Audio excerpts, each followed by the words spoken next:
It is somewhere around 2 or 3 in the morning, and the house is completely still. Everyone else has long gone to sleep, but you are sitting in the same spot you always seem to find yourself in during these hours: the chair by the window, or the edge of the bed, or the kitchen floor with your back against the cabinet. The light outside is that particular shade of dark blue that feels like it exists only for people who are carrying something too heavy to put down. You are not crying. Not exactly. But you are not okay either.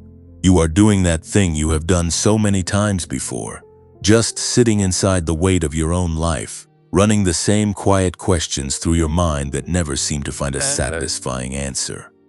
And then something shifts, not outside, inside. A small, almost imperceptible movement in your chest, like something that has been tightly wound for a very long time, is finally beginning to loosen. You did not plan to feel it tonight, but tonight, something found you. Beloved and chosen one, that moment you just recognized, that late-night stillness, that unnamed weight, that inexplicable but persistent feeling that you were made for something your current circumstances have not yet reflected.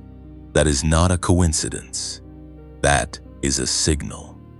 And the fact that you are here, listening to these words at this precise moment in your life, is not random. Heaven does not do random. What looks like a chance encounter with a video or a message is almost never that. It is a meet. A carefully timed, deliberately arranged meeting between where you are and what you are about to receive. You have been carrying signs that most people around you cannot read. And because they cannot read them, they have not been able to name what they see in you. But you have felt it. You have always felt it. There is something different about the way you move through the world. Something that does not quite fit the categories people try to place you in. And instead of that difference feeling like a gift, it has often felt like a burden, like being just slightly out of sync with everything and everyone around you. There are specific signs that belong to people like you, signs that only the chosen ones recognize when they hear them spoken aloud. The first is that your dreams have been getting clearer lately, not wilder or more confusing, but cleaner, sharper, as if something is trying to show you something specific and is tired of being ignored. The second is that you have been experiencing some frustration you cannot fully explain to anyone, not because nothing is wrong, but because everything looks fine from the outside, and yet something deep inside you knows that fine is not what you were designed for. The third sign is that certain relationships and certain spaces that used to feel comfortable have begun to feel strange, as if you have quietly outgrown a room you used to love, and now every time you walk back into it, the ceiling feels lower than it did before. The fourth sign is that you have been receiving the same message through different channels, a word that keeps coming back, a theme that appears in conversations you did not plan, in things you overhear, in moments of unexpected stillness. The fifth sign is that despite everything, despite the exhaustion and the uncertainty and the years that felt like they were going nowhere, there is still something inside you that refuses to give up. Not a feeling of optimism exactly. Something quieter and more stubborn than optimism. Something that keeps whispering that this is not how your story ends. Those signs are not symptoms of something wrong with you. They are evidence of something happening to you. Something that started long before this moment and has been moving toward this moment with a precision that your eyes were not yet equipped to track. You are an earth angel. That is not a poetic decoration. It is a description. You carry light in a way that draws people to you even when you are at your lowest, and you carry a weight that most people will never understand because most people were never asked to carry it. You are part of a divine plan, that is so much larger than the chapter you have been stuck in, and heaven has been aware of your exact coordinates this entire time. Every morning you woke up and chose to keep going, even when keeping going felt like the most exhausting decision you could make. Heaven marked it. Every night you lay down with questions instead of answers and still got up the next morning. Heaven marked that too. None of it was invisible. None of it was wasted. You were not placed in this season of your life by accident, and you were not forgotten inside it. The waiting that has stretched across months or years that you can barely bring yourself to count was never a sign that your promise had been canceled. It was a sign that your preparation was still in progress, and preparation of the kind you have been going through does not happen quickly, because what is being prepared is not something small. The people who love you may not have been able to see what was happening beneath the surface of these years. Your closest friends may have quietly worried about you, or quietly moved on from worrying, and that silence felt like abandonment even when it was not meant to be. The world around you has been moving at a pace that made your own stillness feel like falling behind. But chosen ones do not operate on the world's timeline. They operate on heaven's timeline. And heaven's timeline has never once been late. This message was not meant for everyone. It was meant for the one who sat in that particular dark at that particular hour and recognized themselves in the first sentence. It was meant for the one who has been wondering if their faith was the only thing keeping them from falling apart, and whether even that faith was starting to thin at the edges. It was meant for you, specifically on this specific day, because today is not a continuation of the waiting. You have not been waiting for this moment. This moment has been waiting for you. There is something that happens to chosen ones in the deep middle of their waiting season that nobody talks about honestly enough.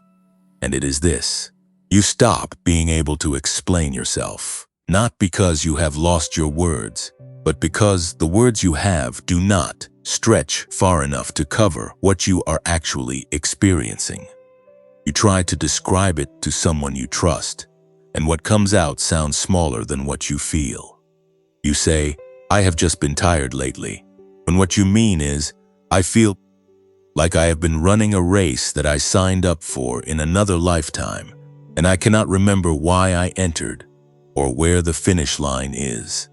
You say, "Things have been a little hard," when what you mean is, "I have been holding myself together with a level of discipline that nobody around me can see, and some mornings the effort of simply beginning the day takes everything I have."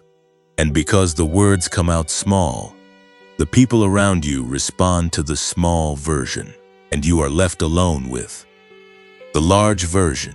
Again, the way you always seem to be left alone with the things that matter most. This section is for that large version, not the version you present to the world, the version that sits with you at 2 in the morning and knows everything. There are 4 signs that people in a genuine season of waiting will recognize the moment they hear them named. And if even one of these lands in your chest as true, I want you to pay attention. Because what comes after the recognition is more important than the recognition itself. The first sign is a sudden wave of sadness that arrives without a clear trigger. It is not depression in the clinical sense, though it can feel heavy enough to be mistaken for that. It is more like grief, a grief for a version of your life that has not happened yet, or that you once believed was coming and have slowly, quietly, stopped letting yourself believe in as confidently as you once did. It arrives suddenly, while you are washing dishes or driving a familiar road, and for a few minutes, it sits on your chest and makes it hard to breathe fully, and then it passes, and you go on with your day, and nobody knows it happened, but you know. And you have been carrying the memory of those waves for longer than you want to admit. The second sign is that familiar places and familiar people have begun to feel strangely heavy. The gathering you used to enjoy now takes something from you instead of giving something. The conversation that used to feel easy now feels like performance. The friendship that used to be effortless now requires a kind of emotional management that leaves you drained by the time you get home. You have not become cold or ungrateful. You have not changed in a way that means something is wrong with you. What has happened is that you've been growing, quietly and internally, and growth always creates a gap between where you were and where you are becoming. And that gap can feel, in the middle of it, like loneliness even when you are surrounded by people. This is not a sign that something is broken. This is a sign that something is shifting. The third sign is a recurring image or dream about a door, or a threshold, or a place you are standing just outside of, and you can see through the glass or around the edge of the frame that something significant is on the other side. But every time you try to open it or walk through it, the scene ends or shifts before you get there. You wake up with a feeling that you almost arrived somewhere.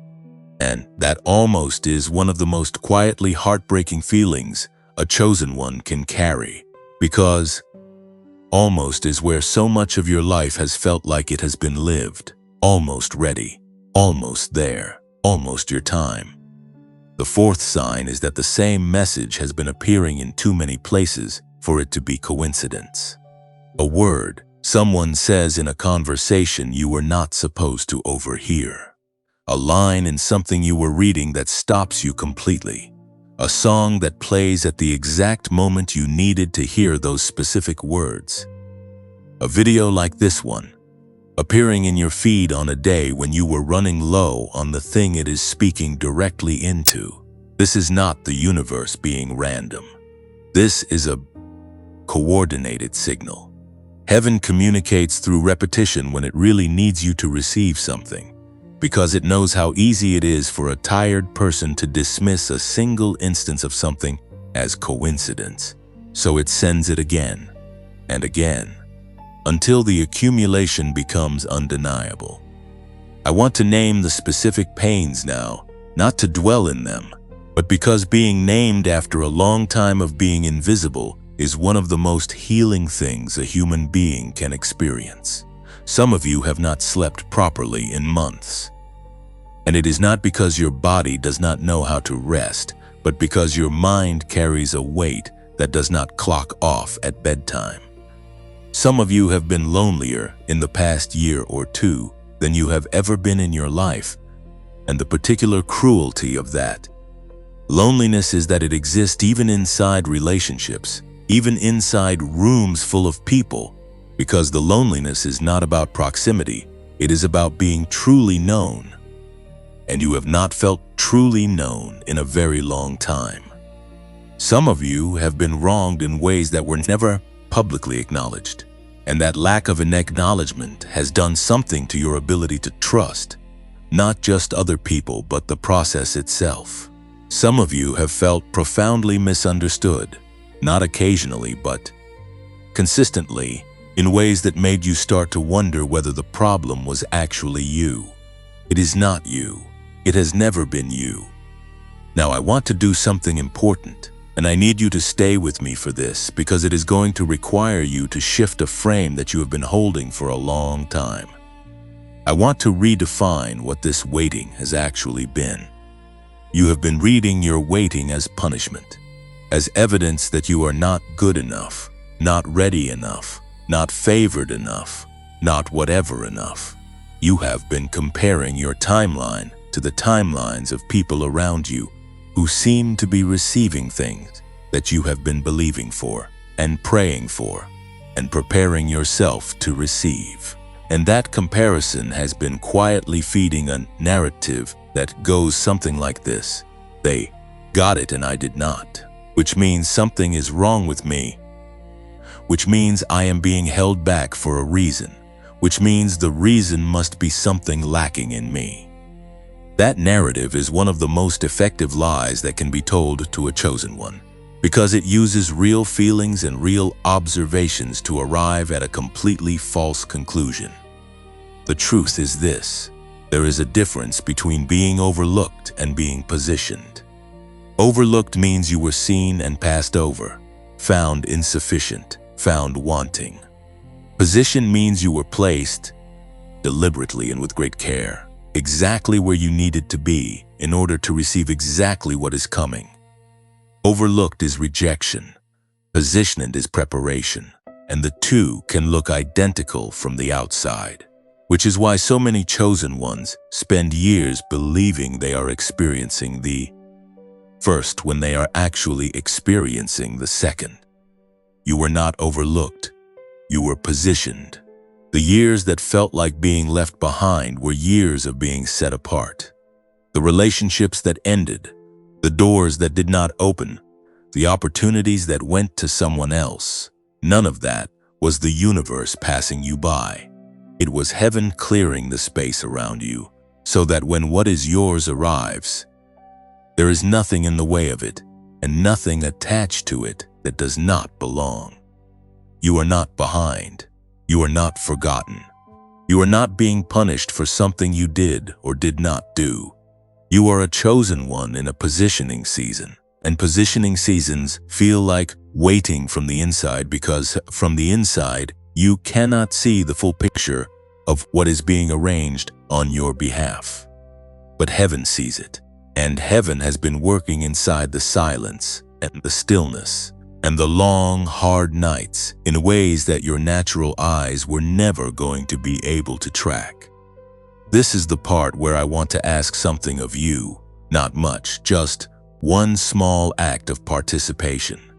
If any of these words have landed in a place inside you that feels like recognition, if you read the 4 signs and felt that quiet internal yes that you do not always feel when someone is speaking, if the distinction between overlooked and position shifted something for you even slightly, I want you to type the word ready in the comments below this video.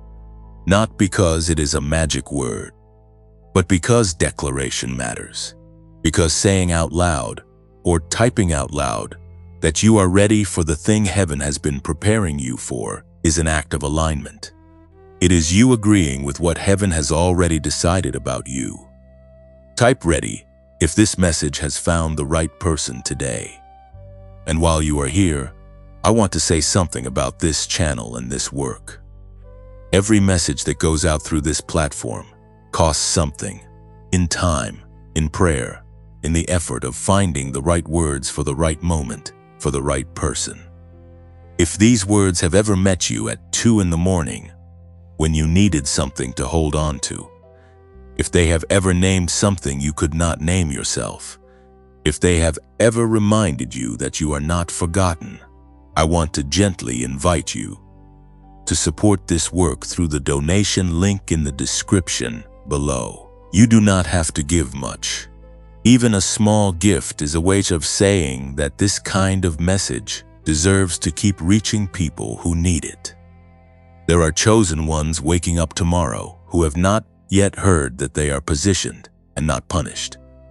Your support helps make sure they find this before they give up.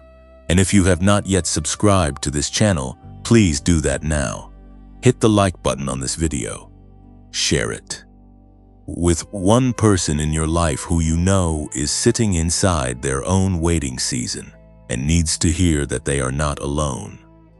Every share sends this message one more door down the hall towards someone else who is quietly sitting at 2 in the morning with the same unspoken weight you carried when you first pressed play. You are not alone in this room. Across the world, right now, there are other chosen ones hearing these same words and feeling the same quiet recognition that you are feeling. You are in a large and invisible company of people who were not built for ordinary timelines, who were not designed to follow the standard sequence, and who are right now on the edge of the very breakthrough that all of this has been preparing them for. The waiting has not made you less. It has made you more ready than you know, and more is coming than you have yet allowed yourself to believe. Something has been building in you through everything you just heard. And before we go any further, I want to give you something practical to hold on to. Something you can actually do today, not tomorrow. Not when things get easier. Not when you finally feel ready in the way you have been waiting to feel ready. But today, exactly as you are, in whatever room you are sitting in, with whatever weight you are still carrying. Because chosen ones are not called to wait passively. They are called to participate actively in the preparation that heaven has already set in motion. And participation does not always look dramatic. Sometimes, it looks like 3 quiet steps taken on an ordinary afternoon that begin to shift everything at the cellular level of your life. The tool I want to introduce you to today is called the return practice. It is not a ritual in the religious sense, though it carries spiritual weight. It is not a meditation in the technical sense, though it produces the kind of internal stillness that meditation practitioners spend years trying to access. It is a daily protocol, simple enough to do anywhere, powerful enough to begin moving things that have been stuck inside you for longer than you want to count. You do not need any special equipment for the first 2 steps. You do not need to be in a particular place or a particular state of mind. You just need to be willing to show up for yourself in 3 specific ways, one after another, for the next several minutes. Before I walk you through the steps, I want to explain why this practice works, because understanding the why is what separates people who do something once and forget it from people who return to it day after day until it becomes the architecture of a changed life. Your mind, at any given moment, is running on a frequency, not in a vague metaphorical sense, but in an actual, measurable, neurological sense.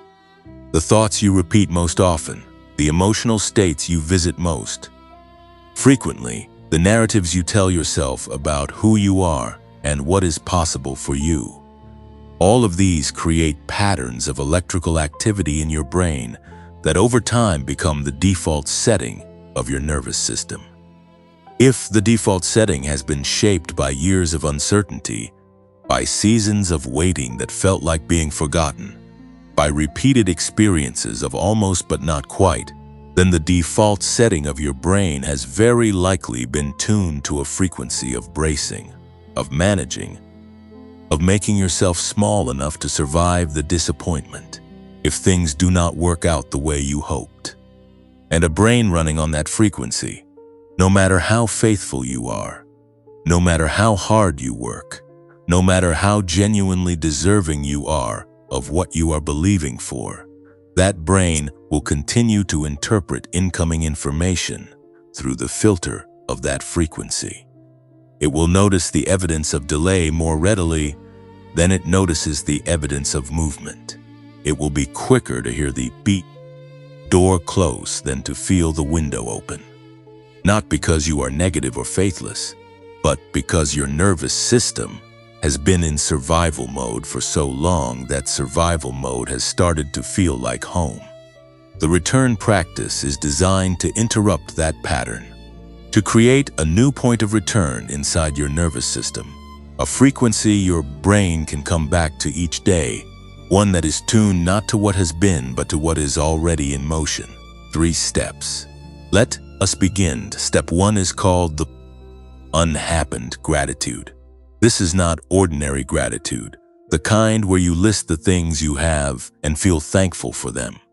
This is something deeper, and for most people, more unfamiliar. I want you to think of something that did not happen. Something that, at the time it did not happen, felt like a loss or a failure or a door closing. But that, looking back from where you are now, you can recognize was actually a form of protection. Maybe it was a relationship that did not work out, one that you grieved for longer than you expected, and that you can now see with the clarity of distance, would have taken you somewhere that was not aligned with what you are becoming. Maybe it was a job you did not get, an opportunity that went to someone else, a plan that fell apart at exactly the wrong moment. Maybe it was something smaller, a conversation that did not happen, a meeting that was canceled, a trip that had to be postponed. Whatever it is, bring one of those moments to mind right now. Hold it gently, not with the old grief, but with the eyes of someone who is beginning to understand that not all closed doors were rejections. Some of them were redirections so precise that only heaven could have orchestrated the timing of them. Now, inside that memory, find the one thing you can be genuinely grateful for, in the fact that it did not happen. Not a forced gratitude, not a performed thankfulness, but a real, quiet recognition that something was being looked after in that moment that you could not see at the time. Maybe you were being protected from a version of your life that would have satisfied you temporarily, but diminished you permanently. Maybe you were being preserved for something that required you to arrive at it without the baggage that thing would have added to you. Find it, sit with it for just a moment. Let the feeling of it settle somewhere in your body rather than just your mind. This is the first step, and it is more powerful than it sounds. Because gratitude for what did not happen rewires the brain's relationship with the concept of absence. It begins to teach your nervous system that a closed door is not always the end of something. Sometimes it is the beginning of a better direction. Step 2 is a spoken statement, and it is connected directly to your understanding of time. Not clock time, not the kind of time that measures how many months or years you have been waiting, but a different kind of time, a time that operates according to appointment rather than accident. I want you to say the following words out loud, or if you are somewhere you cannot speak aloud, I want you to say them firmly and clearly in the interior of your own mind, with the same conviction you would use if you were speaking them to someone who needed to hear them. The statement is this: my time is not late, my time is appointed. What belongs to me is already moving toward me, and I do not have to force it, chase it, or earn it beyond what I have already given. It is mine, it is coming, and it will arrive exactly when heaven has always known it would arrive. Say that again if you need to. Let it sit in your chest rather than just on your tongue. Notice if there is any resistance inside you when you say it, any part of you that wants to argue back, that wants to say yes, but it has been so long, or yes, but you do not understand what I have already lost. Notice that resistance witness rather than judgment, because that resistance is simply the voice of a nervous system that has been shaped by a long season of bracing. You are not trying to silence that voice. You are simply offering it a different statement to sit with.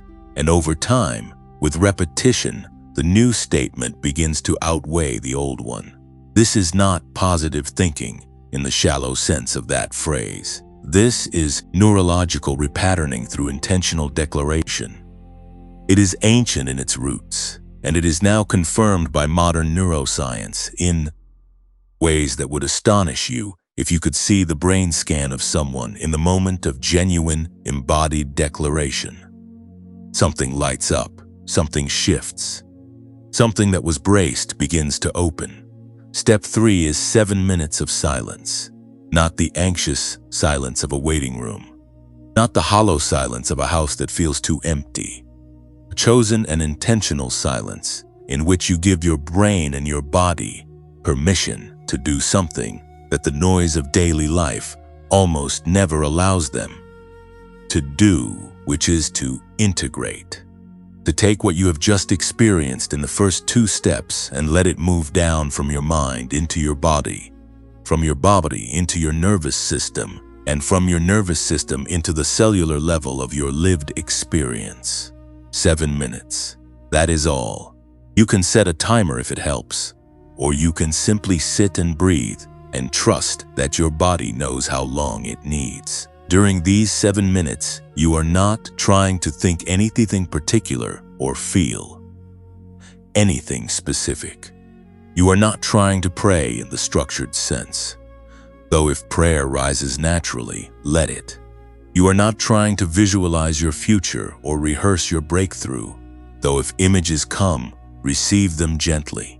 You are simply being still and being present, which sounds easy and is in practice one of the most countercultural and powerful things a human being can do in a world that rewards constant motion and penalizes rest. 7 minutes of intentional stillness does something specific to the brain.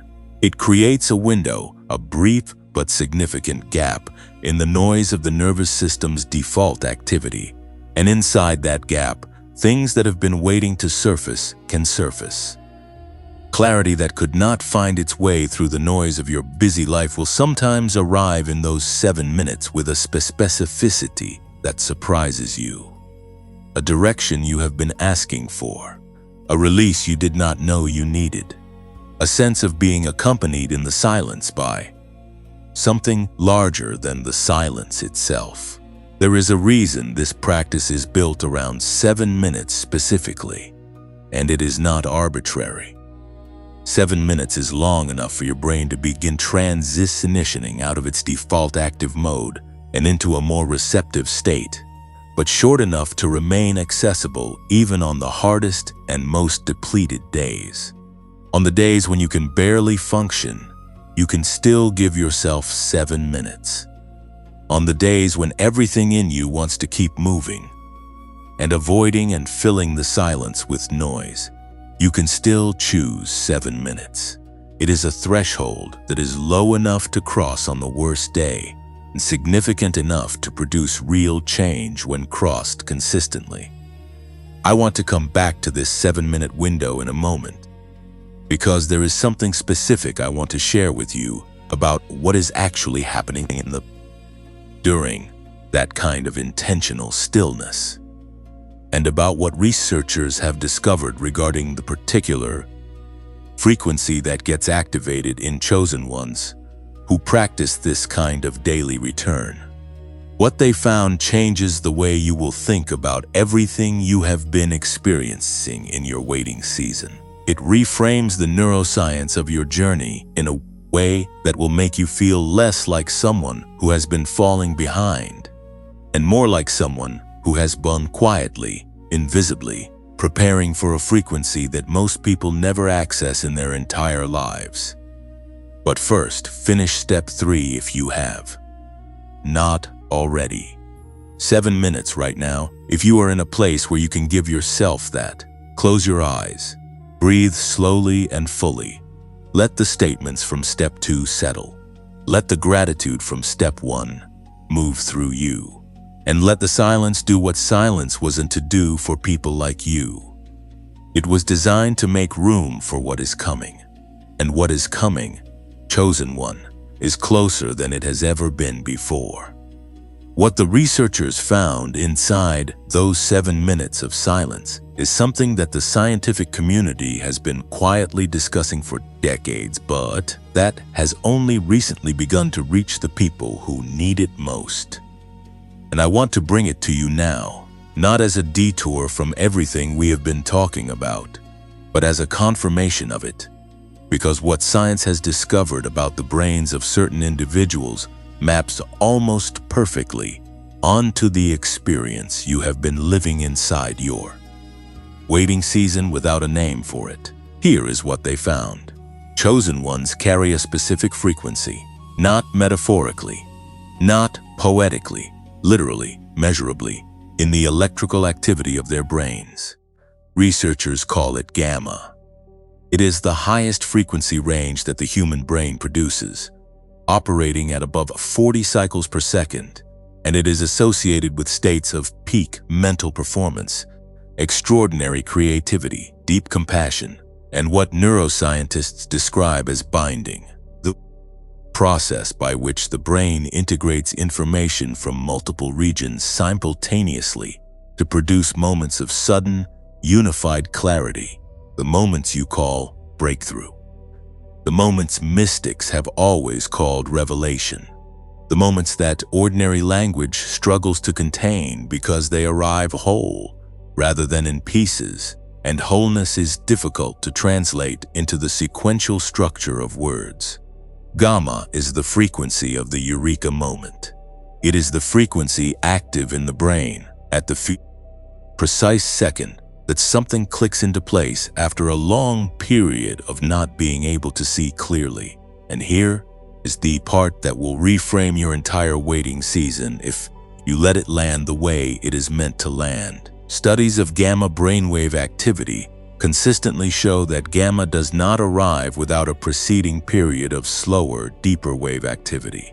It is almost always preceded by theta, and theta, operating between 4 and 8 cycles per second, is the frequency of deep intuition, of receptive stillness, of the kind of knowing that comes not from analysis, but from somewhere that feels older and deeper than analytical thought.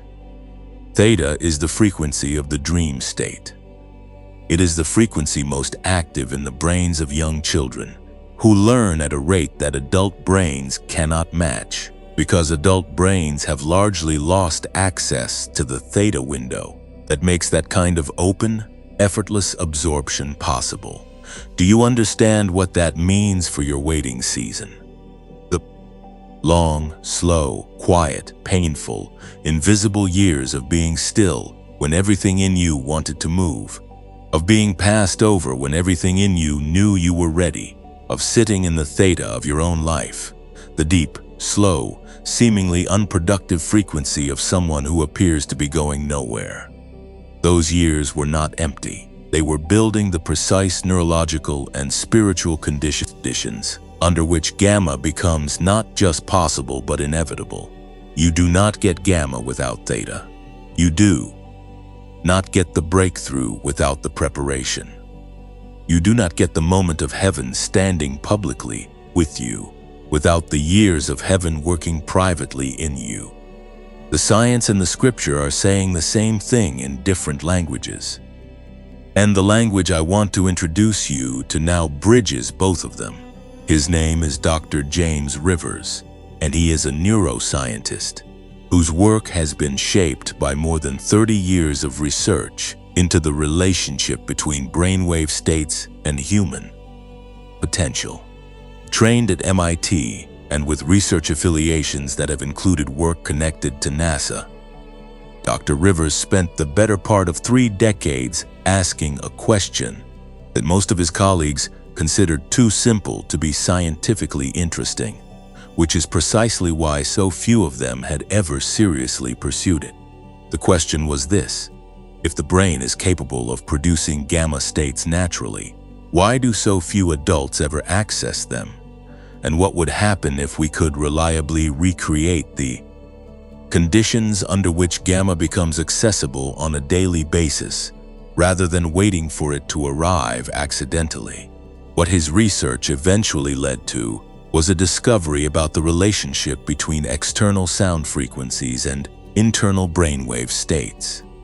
The brain, it turns out, is extraordinarily responsive to acoustic input, not in the vague sense that music affects mood, though it does, but in a precise and measurable sense. When the ears receive 2 slightly different frequencies simultaneously, one in each ear, the brain does not simply hear 2 tones. It creates a third tone, an interference pattern that exists not in the air, but inside the brain itself. And that internally generated tone begins to pull the brain's own electrical activity toward a matching frequency. This is called brainwave entrainment. And while the name sounds technical, the principle is as ancient as drumming circles and chanting, and the rhythmic repetition of sacred music across every culture in human history. Human beings have always known at some intuitive level that sound could change the state of the mind. Dr. Rivers spent 30 years finding out exactly how, and exactly how to replicate it with the precision of modern audio engineering. The result of that research is something called The Genius Wave. It is a 7-minute audio track, and the 7 minutes are not arbitrary, as you now understand from step 3 of the return practice. 7 minutes is the precise window in which the brain, given the right acoustic environment, can transition from its habitual waking frequency into the theta state that precedes gamma, and from there begin the kind of neural integration that most people only experience accidentally, if they experience it at all. The audio uses a combination of binaural beats and isochronic tones, layered with precisely calculated sound frequencies to guide the listener's brain through that transition without requiring any special skill, any prior meditation experience, or any particular state of mind at the time of listening. You do not have to be calm to begin. You do not have to be focused to begin. You do not have to be anything other than willing to put on a pair of headphones and press play. The audio does the work of guiding your brain to the place where your own natural genius, your gamma, your chosen one frequency, becomes accessible. I want to share something with you that arrived in my inbox some time ago, because it is the kind of story that makes the science feel real in a way that numbers and frequencies alone cannot. A woman named Sandra had been using the Genius Wave for about 3 weeks when she wrote to describe what had been happening. She said that for the previous 2 years she had been stuck, not in a dramatic way that anyone around her could point to, but in a quiet, grinding way that she felt every morning when she woke up and every evening when she lay down. She had been praying about a specific decision she needed to make regarding her work, and every time she sat down to think it through, her mind would fog over and circle back to the same anxious loop without arriving anywhere new. 3 days after she began the 7-minute practice with the Genius Wave, she woke up on a Tuesday morning with a clarity she described as arriving fully formed, as if someone had reached in during the night and untangled something. She made the decision that same morning. Within 6 weeks, the results of that decision had changed the direction of her income, her daily schedule, and what she described as the feeling she woke up with, which had shifted from bracing to anticipation. She did not credit the audio alone. She said it felt like the audio had opened a door inside her that her own faith had been knocking on for 2 years, and that the combination of the two was what finally moved things. That is the kind of story I receive regularly from people who have added this practice to the spiritual and practical foundations they were already building on. It does not replace prayer. It does not replace faith. It does not replace the work you are already doing. It creates a neurological environment in which all of those things can operate with less interference from a nervous system that has been stuck in the frequency of survival. Now, I know that some of you are already having a thought that I want to address directly before we go any further, because it is a valid thought and it deserves a direct response rather than being talked around.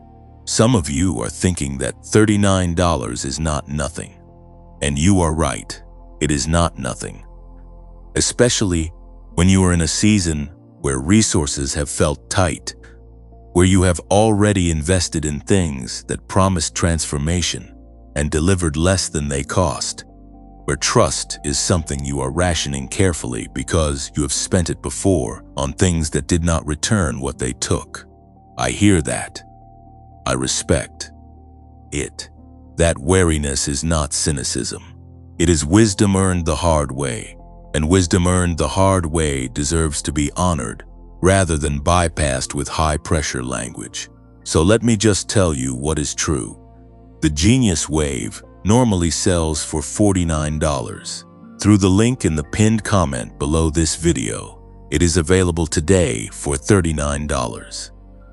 That is the only place where this price is available, and I want to be clear about that for an important reason that I will come back to in a moment. It comes with a 90-day money-back guarantee that is unconditional. Not 90 days of having to prove you used it correctly or explain why it did not work for you. 90 days of being able to say this was not right for me and receiving your money back in full. No argument, no process, no loss. That guarantee exists because the people behind this product are confident enough in what it does to absorb that risk entirely rather than passing any part of it to you. I need to say something important before you go looking for this product anywhere other than the link in the pinned comment. There are imitation versions circulating in various places online that use similar language and similar descriptions, but do not contain the precise frequency calibrations that make the original effective. The difference between a precisely calibrated audio frequency and a rough approximation of one is not trivial. It is the difference between a medication at the correct dose and a substance that merely resembles it from the outside. Only the link in the pinned comment below this video leads to the genuine product at the verified price. Please do not purchase from any other source, because doing so means spending money on something that will not give you what you came here looking for. The price at $39 through that link is available for a limited window. This is not a pressure tactic. It is simply the structure of how the offer has been set up, and I would rather tell you plainly than watch someone come back in a week, having missed the window, and feel that nobody warned them. If the genius wave has been pulling at something in you as you have been listening, if the science of it connects to the spiritual experience you have already been living, if you can feel the resonance between the 7-minute protocol we talked about in step 3 and the 7-minute audio that was engineered to make that protocol as powerful as possible, then the pinned comment is where you go next. And if you are not there yet, that is okay too. Stay with the message. There is more coming that may bring you the rest of the way there. There is something I need to do now that most messages like this one skip over too quickly, and I am not going to skip over it, because skipping over it would be a disservice to everything you have actually lived through to arrive at this moment. We have talked about positioning. We have talked about frequency and preparation, and the appointed time that is moving toward you. And all of that is true, every word of it. But truth told without acknowledgement of the cost of the journey is incomplete. Truth, and incomplete truth, no matter how beautiful it sounds, leaves a part of you standing outside the room rather than fully inside it. So before we go any further into what is coming, I want to sit for a moment in what it took to get here, not to reopen wounds, not to pull you back into a season you are emerging from, but because the weight you have been carrying deserves to be named before it is laid down. Let me be honest with you in a way that requires something from me as well. The years of waiting, however many of them there have been for you, whether it is 2 years or 5 years or a decade or longer, those years took things from you that you are not always given permission to grieve. The personal development world, the faith community, the motivational voices that fill the spaces you have turned to for encouragement, they are very good at reframing. They are very practiced at turning your loss into a lesson, your pain into a platform, your delay into a divine setup. And while none of that is wrong exactly, the speed at which the reframe is offered can sometimes feel like someone handing you a bandage before they have even acknowledged that you are bleeding. So I am going to acknowledge that you are bleeding, or that you were, or that some part of you still is in places that the hopeful parts of you have learned to protect carefully. The waiting took relationships from you, specific ones, not abstractions. There were people who were in your life at the beginning of this season who are not in your life now, And some of those departures were the result of you growing in a direction they could not follow. And some of them were the result of circumstances that felt arbitrary and cruel. And some of them were departures that you chose because staying would have cost you something you could not afford to lose. But whatever the reason, the people are gone, and there are moments, quiet moments, when you allow yourself to feel the shape of the space they used to occupy. The conversations you would have had with them about what you have been going through. The celebrations they would have been present for if they had stayed. The particular way that certain people know how to see you that nobody who came after them has quite replicated. You built something with those people, or you were beginning to build it, and the building stopped, and you have been carrying the unfinished version of it inside you ever since. The waiting took ground from you. I do not mean that you failed. I mean that there was a version of your professional life that you could see clearly at the beginning of this season, a trajectory, a momentum, a sense of where things were heading and how quickly. And somewhere in the middle of the waiting, that trajectory slowed or shifted or stopped in ways that forced you to make compromise you did not expect to have to make. You watched people who started at the same place you started move into positions and opportunities and levels of recognition that you had also been working toward. And you had to find a way to keep going while carrying the weight of that gap between where they were and where you still were. That is not a small thing. That is something that requires a daily act of dignity that nobody applauds because nobody can see it happening. The waiting took your freedom to dream out loud. This is perhaps the quietest and most insidious of the things it took, because it happened so gradually that you barely noticed it happening. At the beginning, you talked about your dreams openly. You shared what you were believing for, what you were working toward, what you felt called to. And then, one by one, the responses you received, the polite skepticism, the well-meaning concern, the silence that followed your sharing, the experiences of expressing something large and having it received as something small, all of those taught you to edit yourself, to keep the biggest versions of your dreams in a private room inside yourself that you stopped showing to people. Not because you stopped believing, but because protecting your belief became more important than sharing it. And that protection cost you something. It cost you the fullness of being known. It cost you the intimacy of letting someone else into the room where your truest self lives. And you have been paying that cost quietly for longer than you want to count. The waiting took your faith in yourself. Not your faith in heaven, though that has had its difficult seasons too. Your faith in your own instincts, your confidence that the things you sense about your own calling and your own capacity are real and not invented.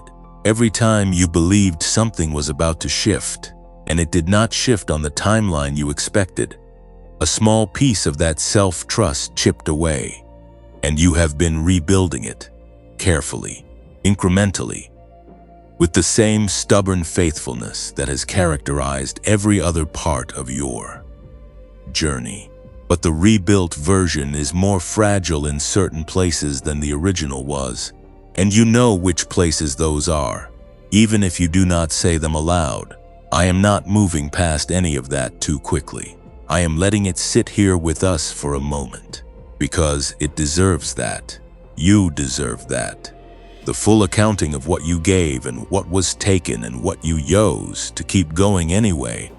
All of that deserves to be witnessed before it is wrapped in a bow of spiritual perspective. There is a man in ancient scripture whose story I want to bring into this space, not the triumphant version of his story that gets told at the part where everything turns around, but the middle of his story, the part that rarely gets its own sermon or its own chapter heading. His name was Joseph, and before he became the second most powerful man in Egypt, before the dreams he had as a teenager were fulfilled in a way that exceeded everything he had imagined. He spent years in a pit and then years in a prison for a crime he did not commit. I am not going to tell you about the palace today.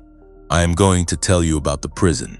Joseph was betrayed by the people who should have protected him most.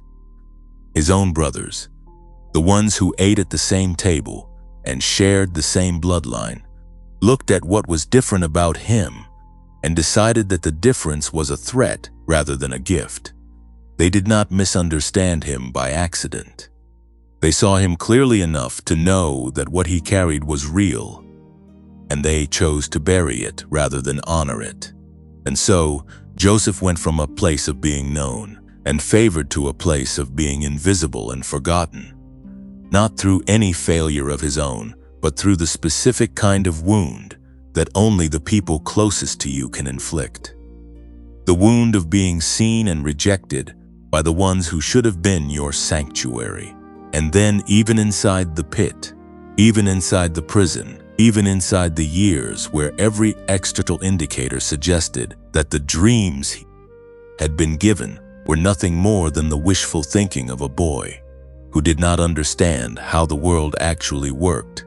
So Joseph did not stop being Joseph. He did not shrink himself into a version that the prison could contain. He kept operating with the same quality of character in the prison that he would eventually bring to the palace, not because he knew the palace was coming, but because that quality of character was not dependent on his circumstances validating it. He was faithful in the invisible years, not because he had proof that the visible years were coming, but because faithfulness was who he was, not what he performed when he had an audience. I do not know exactly how many years Joseph spent between the pit and the palace. The scripture gives us numbers that scholars debate. But I know it was enough years that a lesser person would have concluded the dream was dead. It was enough years that the gap between what he had been told he was and what his circumstances showed him he was had grown wide enough to fall into. And I know that on the inside of those years, there was no narrator explaining to him that this was positioning rather than punishment. There was no voice from heaven giving him a progress report. There was just the daily choice to remain who he was in the dark, when no one was watching, when no evidence supported the continuation of his hope. That is your story too. Not in every detail, but in the shape of it. The being seen and not chosen by the ones who should have chosen you. The faithfulness in the invisible years when the dream felt more like a memory than a promise. The daily act of remaining yourself when everything around you was pressing you toward a smaller, more manageable, less complicated version of who you are. That faithfulness, that particular quality of endurance, is not something that can be shortcut or substituted. It is not something that can be downloaded or purchased. It is something that only forms through exactly the kind of journey you have been on, through exactly the kind of years you have been living. And what it has formed in you, chosen one, is something the palace is going to need. Not just something you are going to enjoy. Something that is actually required for the assignment that is waiting for you. The prison years of Joseph did not delay his purpose. They completed the formation of the person his purpose required him to be. And the palace, when it came, did not overwhelm him, because the invisible years had built in him exactly the capacity he needed to carry what was about to be placed in his hands. Your invisible years have been doing the same work, and the work is not finished yet, but it is further along than it has felt from the inside. What has been formed in you through the loss and the longing and the quiet daily choice to keep going, that formation is the most valuable thing you are bringing into the next season of your life. Not your talent, not your connections, not your resources, The character that was built in the years when none of those things were enough to save you. That is what heaven has been after all along. And that is what heaven now has. Fully formed. Ready. Yours. Before I began writing this section, I took 3 specific steps that I want to share with you briefly. Because transparency matters, and because the process itself is part of the message. Step 1. The core emotion of this video in 1 sentence. This video is about the moment of divine vindication, the feeling that all the silent suffering, the quiet endurance, and the years of being unseen were not wasted but were in fact the final preparation before heaven openly declares its alignment with you. Step 2 and Step 3. From the full list of sacred time concepts, the 2 that best match that core emotion are these. The first is the appointed time, because the central promise of this video is that vindication is not random but ordained, and even the delay had a fixed endpoint that heaven always knew. The second is the hour of revelation, because the emotional peak of this video is the moment the listener finally understands why they had to endure everything they endured, and that understanding itself becomes the reward. Now we continue. There is a shift that happens in a person when they stop measuring their journey by the world's calendar and begin to understand that they have been operating inside a completely different system of time altogether.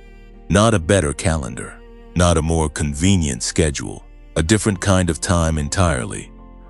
One that does not tick forward in equal increments, but that moves according to the weight and the readiness of the moment, according to the fullness of the preparation and the precision of the appointment.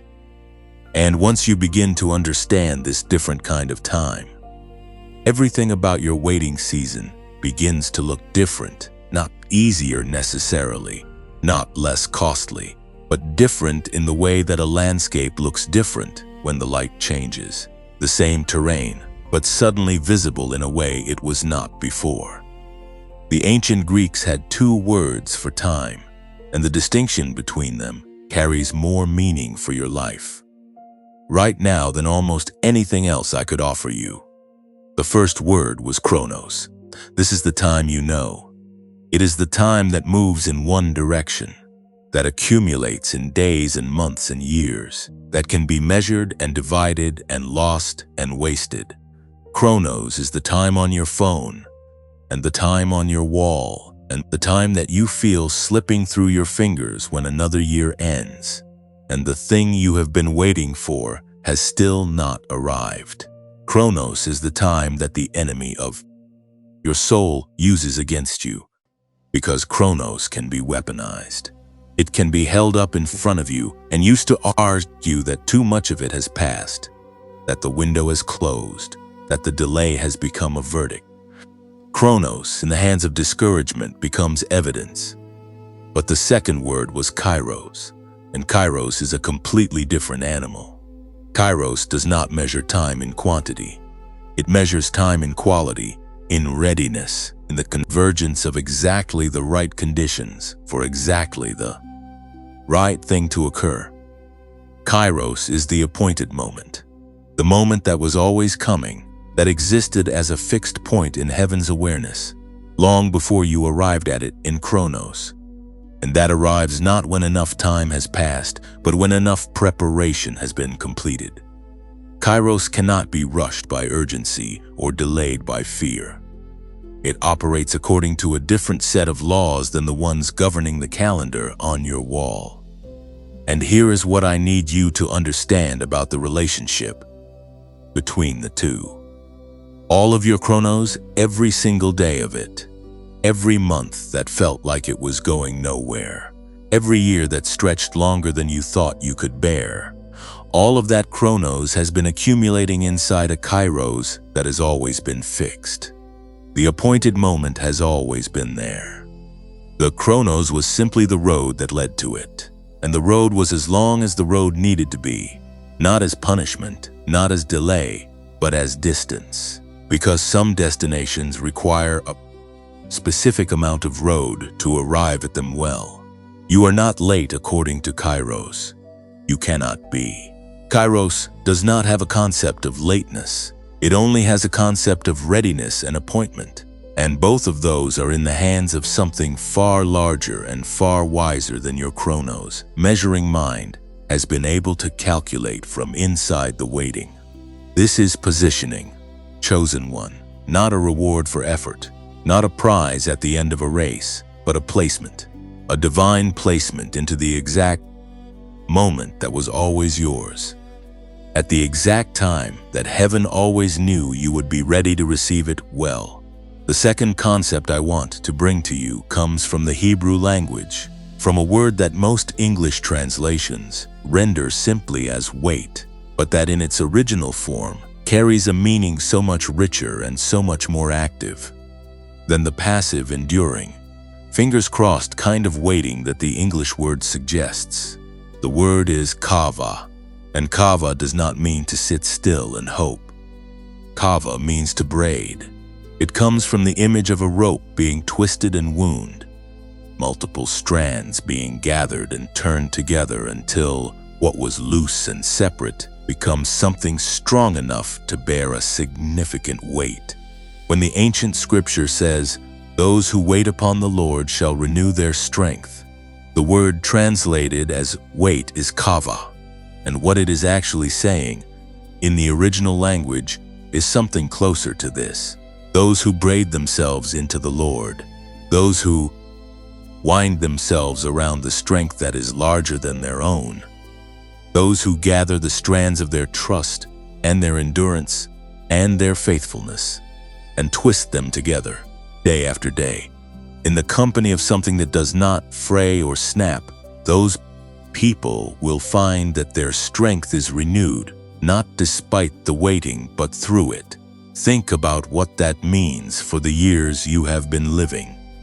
Every day that you chose to keep going when you had good reason to stop, that was a strand being added to the rope. Every morning you got up and returned to the practice of faith when the evidence for it was thin, that was a strand being wound in. Every moment of endurance in the invisible season, every quiet choice to remain faithful to something you could not yet see, every act of continuing in the dark, those were not wasted moments of passive suffering.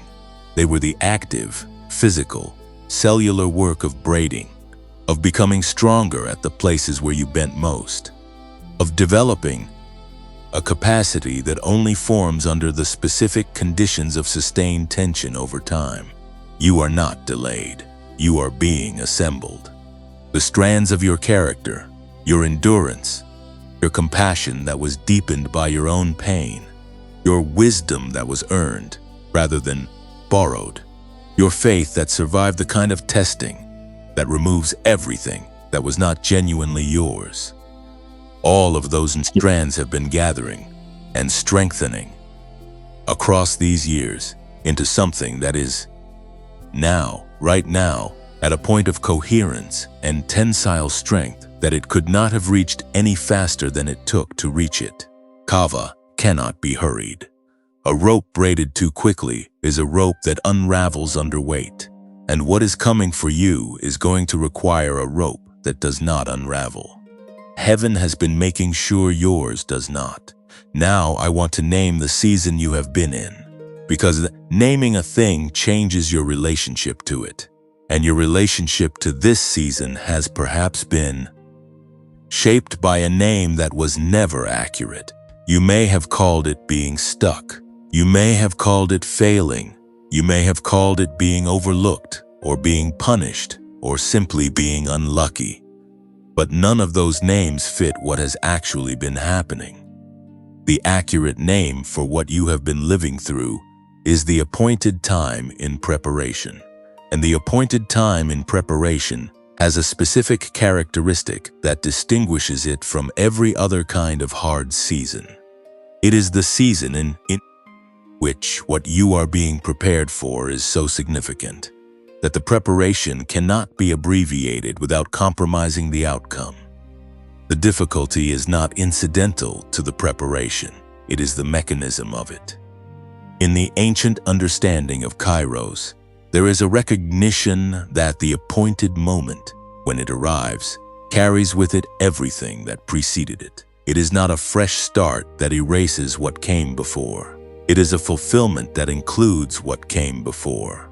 The Joseph who stood before Pharaoh and interpreted a dream with a calm authority that stunned everyone in the room was not a different person from the Joseph who sat in the prison with questions that had no answers. He was the same person, made capable of that moment by every moment that preceded it. The prison was inside the palace, not as a wound, but as a foundation. The years of Chronos were inside the Kairos, not as delay, but as building material. Your appointed time is moving toward you with a precision that your Chronos measuring mind has not been able to track, but that heaven has always known. And when it arrives, and it is arriving, you will recognize it not because it looks like what you imagined, but because it fits. Because the shape of it matches the shape of what has been formed in you through all of this. Because you will be standing in a moment that you were built for, not by talent alone, not by ambition alone, but by the specific and irreplaceable formation of a person who endured what you endured and came through it still believing, still braiding, still present at the threshold. Then comes what I need you to understand about the hour of revelation, because it is coming for you and you need to recognize it when it does. The hour of revelation is not a moment of triumph in the external sense, not at first. It is a moment of understanding. It is the moment when the thing you have been carrying without a name finally receives its name. And the name it receives is not burden, it is calling. The moment when you look back across the full length of the road you have traveled and you see, for the first time with full clarity, why every specific thing happened the way it happened, why certain doors closed, why certain people left, why certain seasons lasted as long as they did, and the understanding does not make the pain retroactively disappear, but it makes it retroactively purposeful, which is a different and perhaps more healing thing. In the hour of revelation, the final pain finds its name, and the name is calling. The rejection that broke something open in you was not random cruelty. It was the specific experience required to develop in you the particular quality of compassion you are going to need for the people you are being sent to. The years of financial limitation were not evidence that heaven had forgotten your practical needs. They were the formation of a person who will be trusted with abundance precisely because they were proven in scarcity. The relationships that did not work out were not evidence that you were unlovable or that love was not for you. They were the clearing of space for something more aligned, more real, more capable of receiving the full version of who you are becoming. The hour of revelation is coming. Some of you are in the very last moments before it arrives. Some of you are already standing in the first light of it, feeling something shift in a way that you do not yet have language for, but that feels unmistakably different from anything you have felt in a very long time. That shift is real. Trust it. The Kairos is upon you. The Kava has produced its rope. The appointed time is not approaching from a distance. It is here, at the threshold, waiting for you to look up and recognize what has always been yours. Something is moving. You can feel it even if you cannot name it yet. And I want you to know that the feeling is accurate. It is not wishful thinking. It is not the temporary emotional lift that comes from hearing an encouraging message and fades by the time you reach the parking lot or close the laptop. This is different. This feeling has a different texture than hope that is borrowed from someone else's words. It is more like recognition, like something inside you that has been quiet for a long time is beginning to stir, not loudly, not dramatically, but with the particular quality of movement that belongs to things that are genuinely waking up, rather than things that are being artificially stimulated. And what I want to do in this section is not manufacture that feeling for you, but to give it a shape, to tell you specifically what it is that is coming, so that when it begins to arrive, you will not talk yourself out of receiving it, will not minimize it back down to something manageable and safe, will not stand at the edge of your own breakthrough and convince yourself that it is probably something else. Because that is what chosen ones do. They minimize. They have been trained by years of almost and not yet to hold their hope at arm's length, to feel the first stirring of something significant and immediately begin constructing the argument against it. And that habit, born of genuine self-protection, is the very thing that can cause a person to stand in the middle of their own appointed time and not fully receive it. So, I am going to tell you what is coming in 3 specific areas, and I am going to tell it to you plainly, without decoration, because decoration is for people who need to be convinced. You are not being convinced today. You are being reminded of what you already sense is true. The first area is relationships. Something is about to shift in the relational landscape of your life, and it is going to feel strange at first, because change in this area always involves a degree of loss before it involves a degree of gain. Some people who have been in your life, people who have been fixtures, people whose presence you have organized your expectations and your energy around, are going to begin to move away from you in this season. Not in dramatic, conflict-driven ways, necessarily. Sometimes it will simply feel like a gradual loosening, like a knot that was once tight beginning to slacken without anyone pulling at it. And the temptation when that happens is to chase the loosening, to tighten what is releasing, to hold on harder to the familiar because the familiar, even when it no longer fits, is at least known. Do not chase it. The people who are leaving are not being taken from you as punishment. They are being released because the relational container that served a previous version of your journey can no longer hold the weight of where you are going. Not because there is anything wrong with them, not because you are better than them, but because you are different now.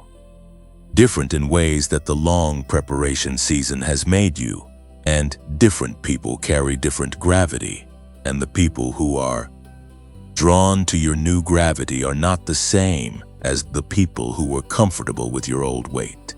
New people are coming.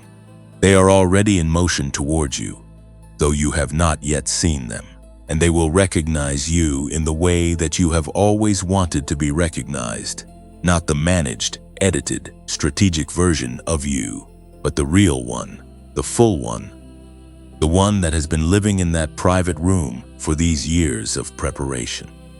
They will see that version, and they will not flinch. They will stay.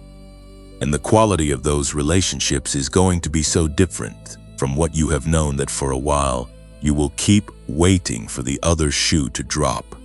Keep waiting for the moment when they see too much and step back. That moment is not coming. You have been prepared for relationships that can hold your full weight, and the people coming can hold it. The second area is purpose. The question that has been running underneath everything, the question that has been the quiet hum beneath the noise of the daily decisions and the practical concerns and the management of whatever season you have been surviving. The question that goes something like, what am I actually supposed to be doing with my life? That question is about to receive an answer. Not a dramatic, lightning from heaven answer delivered in a single moment of overwhelming clarity, though for some of you it will arrive close to that. For most of you it will arrive as a small, clear, specific next step that feels almost too simple to be the thing you have been waiting for. A direction that has been circling the edges of your awareness for a while. but that you have been afraid to commit to. Because committing means moving, and moving means risking, and risking means potentially being wrong, and being wrong in the area of purpose feels like more than you have bandwidth to survive right now. But the next step is going to become undeniable. It is going to present itself with a clarity and a repetition and a peace that is distinct from the anxiety that has accompanied every previous attempt to figure out the right direction. And peace is the signal you are looking for. Not excitement, though excitement may come. Peace, the deep, settled. This is it quality of knowing that does not require external validation to feel real. When that step presents itself with that quality of peace, attached to it, I want you to take it. Not the whole staircase, just that one step. The one that is clear, the one that has the peace on it. Because purpose for chosen ones almost never reveals itself all at once.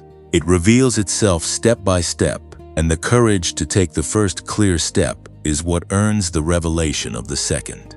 Your purpose is not lost. It is not hiding from you. It has simply been waiting for you to be exactly the person that this preparation season has been building.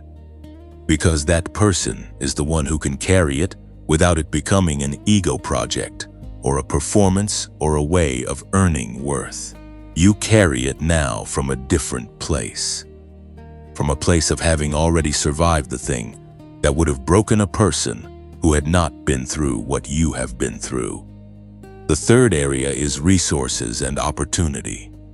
And this is perhaps the area in which the shift will feel most surprising, because it will feel, when it begins to arrive, like things are happening without the level of effort and striving and papabing that you have been accustomed to associating with any forward movement in your life. There has been a quality to the last several years that felt like pushing against resistance, like every gain required more energy than it should have.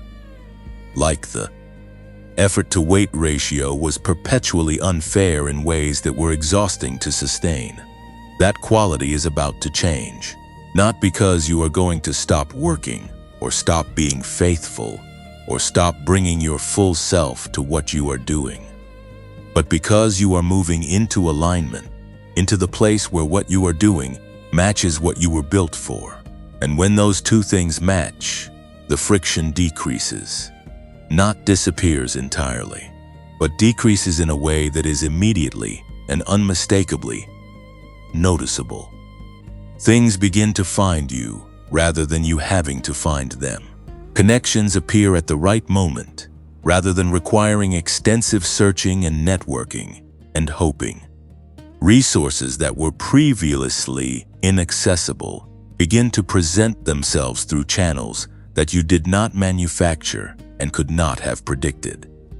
This is what it looks like when a chosen one steps into their appointed time. It looks like things beginning to flow in the direction of their calling without the constant upstream battle that the preparation season required. Now I want to tell you something important about what not to do in this period, because the arrival of movement after a long stillness carries its own particular temptations and its own particular dangers. The first thing not to do is to try to accelerate everything at once. When things begin to shift after a long waiting season, there is a powerful temptation to make up for lost time, to move as fast as possible in as many directions as possible, to grab everything that presents itself, because the fear underneath is that if you do not act immediately and comprehensively, the window will close again and you will be back in the waiting. That fear is understandable. It is also the voice of the old season speaking into the new one. The new season does not require that kind of desperate urgency. What is yours will not evaporate if you move with intentionality rather than panic. Take the clear steps. Receive what arrives, but do not mistake frantic activity for faithfulness. The second thing not to do is to share everything too soon. There is a specific vulnerability that belongs to new growth, the kind that has just broken through the surface after a long time underground. It needs a period of quiet consolidation before it is ready to be exposed to the full range of other people's opinions and reactions and projections. Your breakthrough is real, but it is also tender in these early stages. Be selective about who you bring into the room before it has had time to take root deeply enough to withstand scrutiny. The people who are coming, the new ones, the aligned ones, they will be easy to share with. But the old voices, even the well-meaning ones, even the ones that love you, may not yet have the frame to receive what is beginning to happen for you without inadvertently diminishing it. Protect the early growth. Let it establish before you present it. The third thing not to do is to look back in comparison.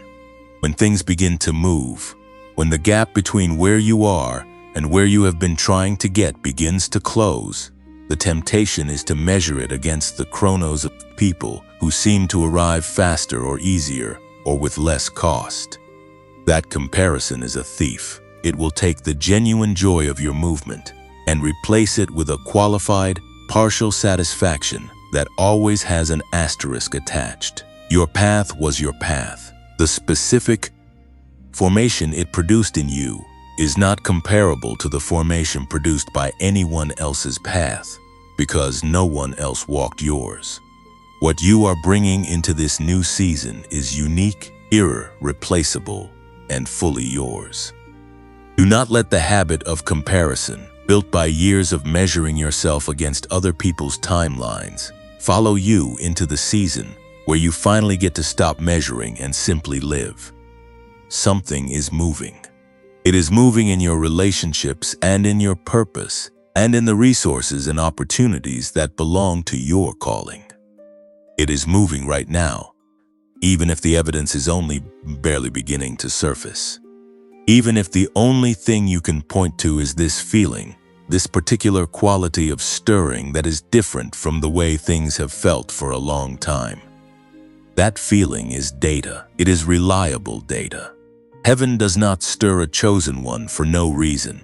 It stirs them because movement is imminent. Because what was assembled in the invisible season is about to become visible. Because the appointed time that Kairos always knew was coming is, right now, knocking on the door of your chronos from the inside.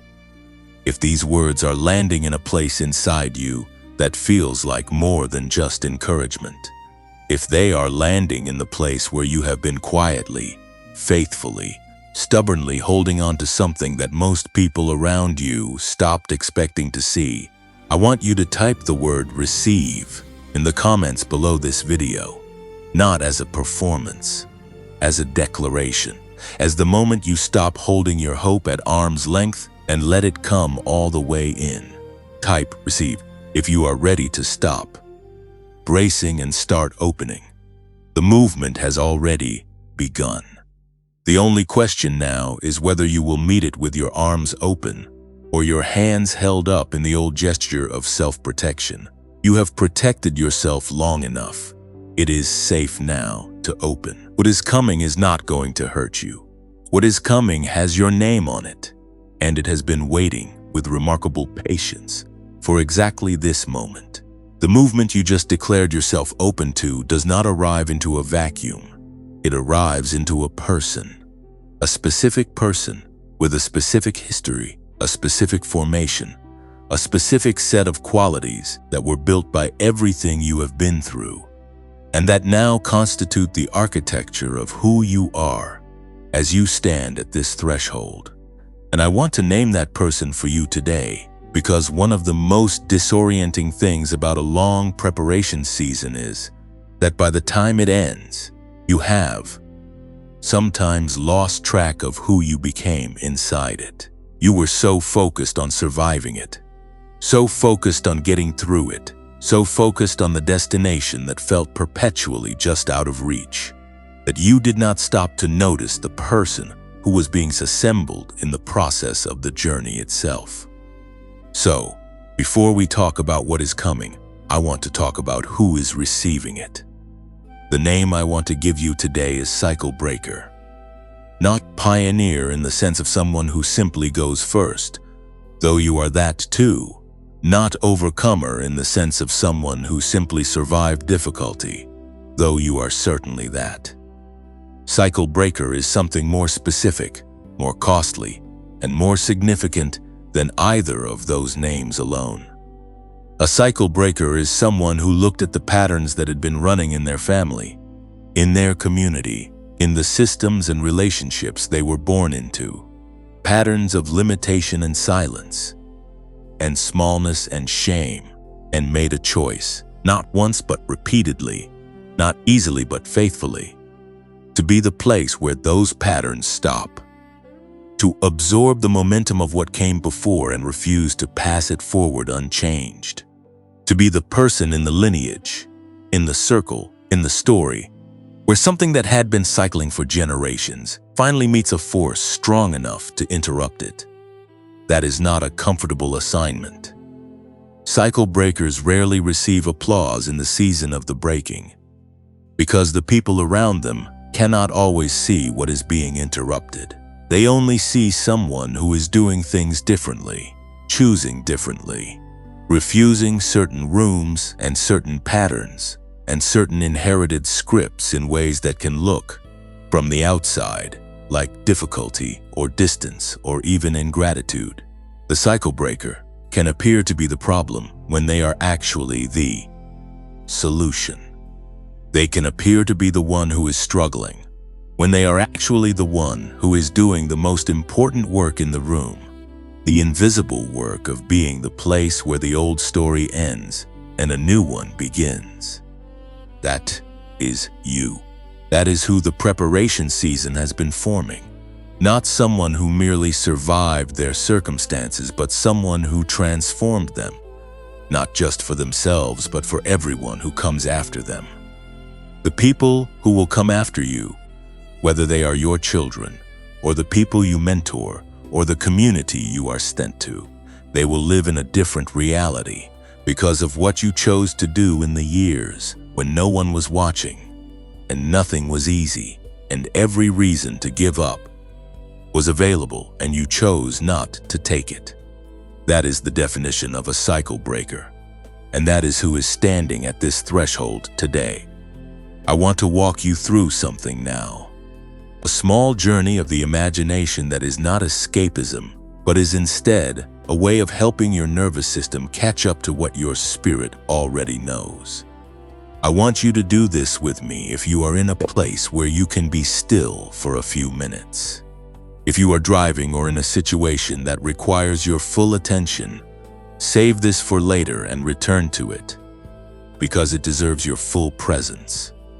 Picture yourself standing at a threshold, not a metaphorical one, but a real, physical, sensory one.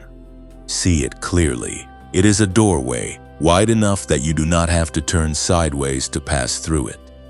The frame around it is solid, old wood or stone, something that has been standing longer than you have been alive. The threshold beneath your feet, the actual strip of material between where you were and where you are going, is worn smooth by the feet of others who have stood here before you. You are not the first person to stand in this exact place of in-between, but what is on the other side is yours alone. Now I want you to turn around, not to go back, just to look. Look at the road that brought you here. See it stretch out behind you, the whole length of it, every season and every chapter and every place where you stopped and wondered if you could continue. See the early years, the ones that were full of promise and then full of confusion when the promise took longer than expected to materialize.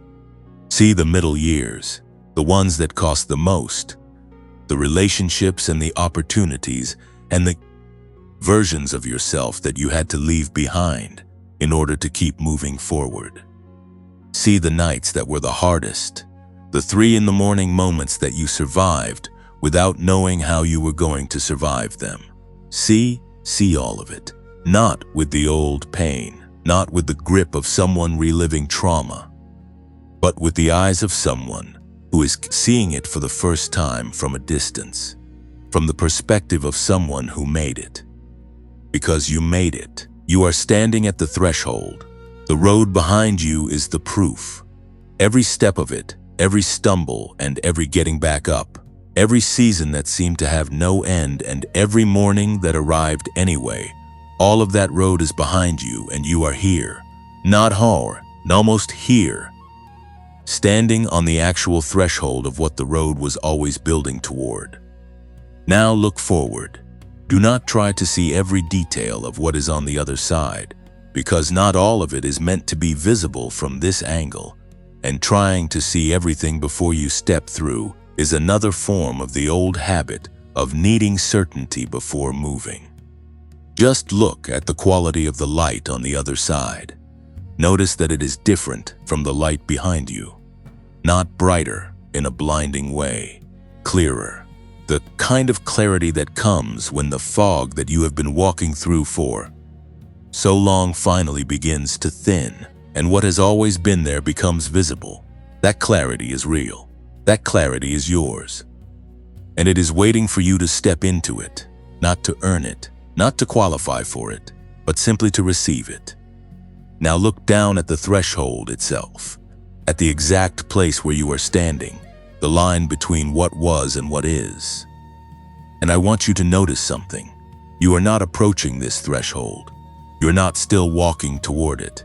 You are already standing on it. The crossing has already begun. The step is already in motion. The decision to keep going, made in 1,000 small ways across all of those years of road behind you, already moved you here.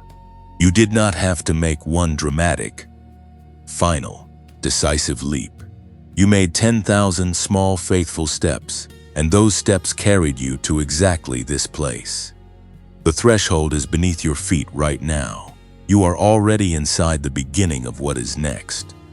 Stay there for a moment. Just breathe inside that recognition.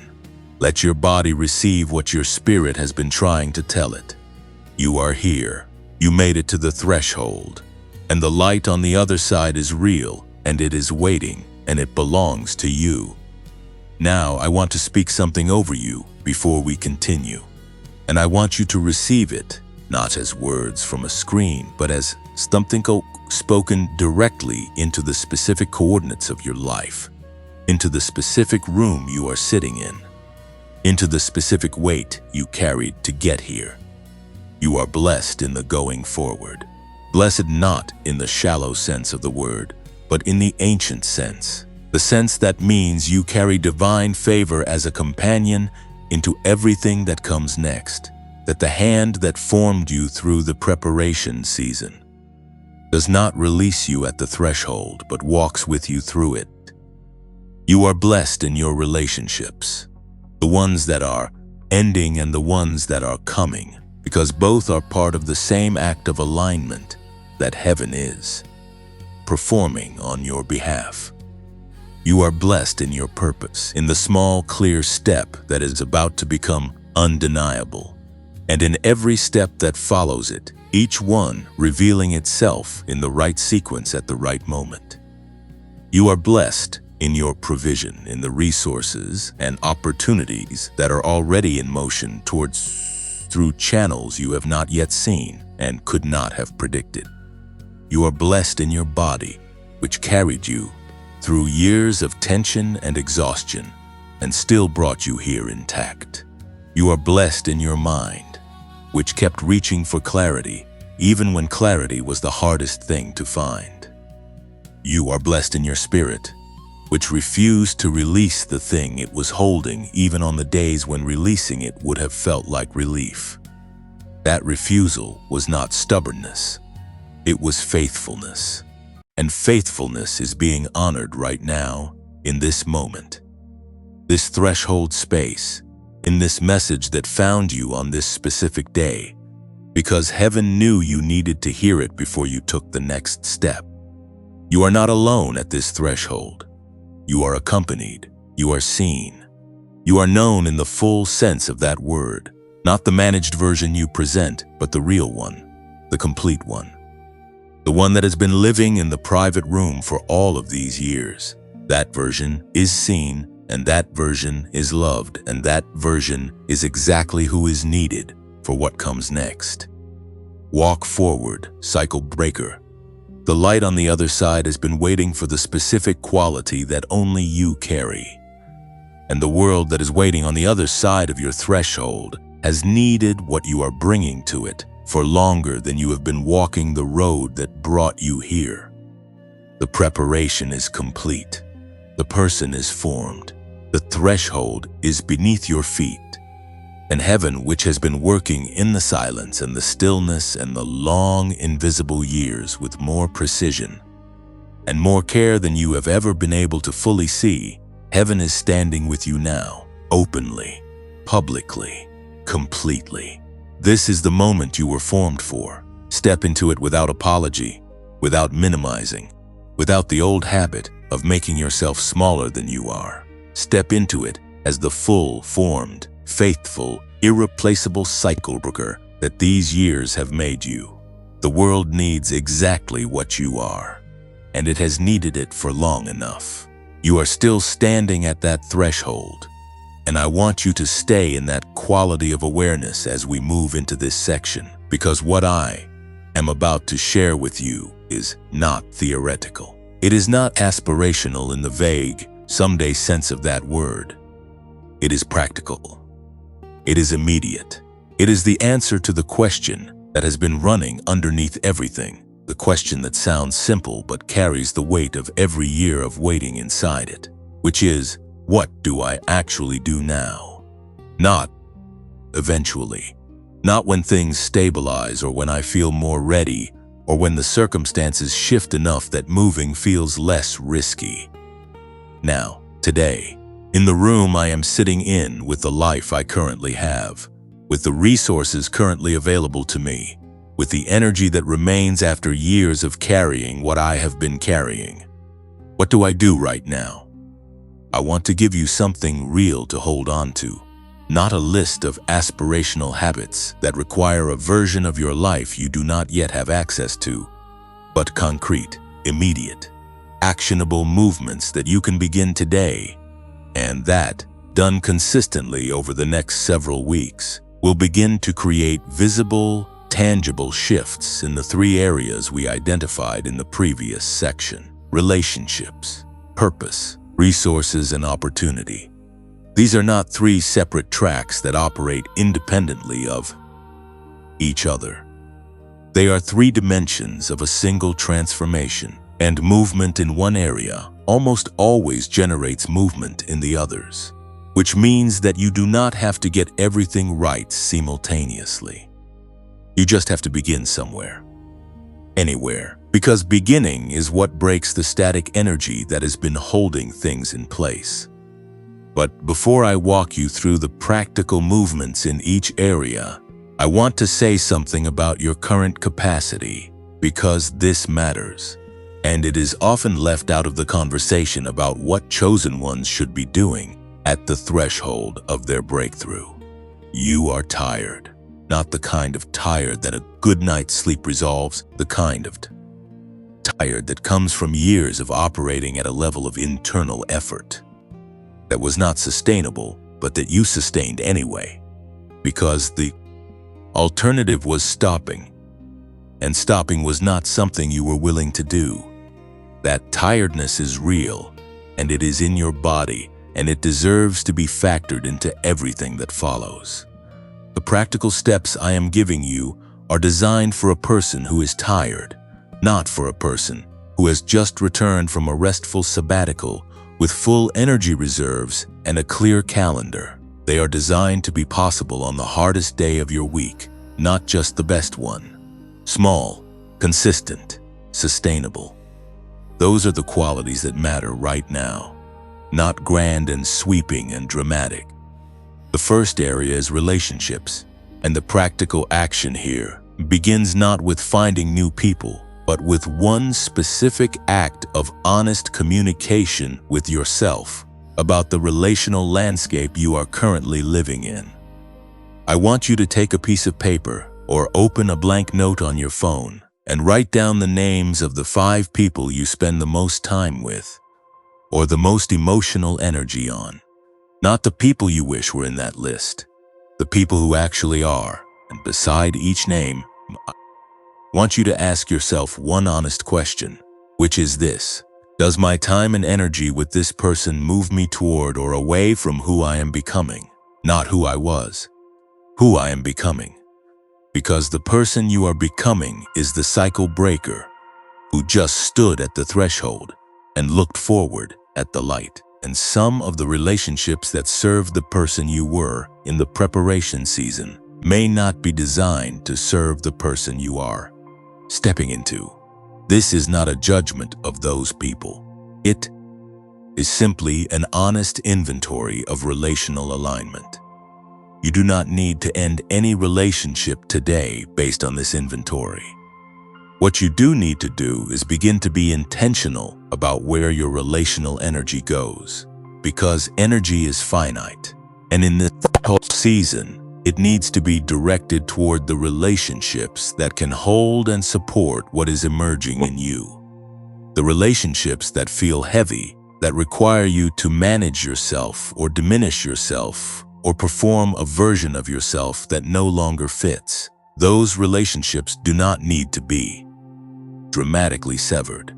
They simply need to receive less of your primary energy. Pull back gently, create space, and into that space, begin to move toward one person, just one, who represents the quality of connection that belongs to your next season. Someone you have been meaning to reach out to. Someone whose path intersects with yours in a way that feels meaningful rather than obligatory. Send the message, make the call, accept the invitation you have been putting off. One relational movement toward alignment is enough to begin shifting the entire relational field around you. The second area is purpose, and the practical action here is the most important and also the most frightening. Which is why I want to be as specific as possible about what it actually looks like. You have been asking the large question, the what is my purpose? What am I called to?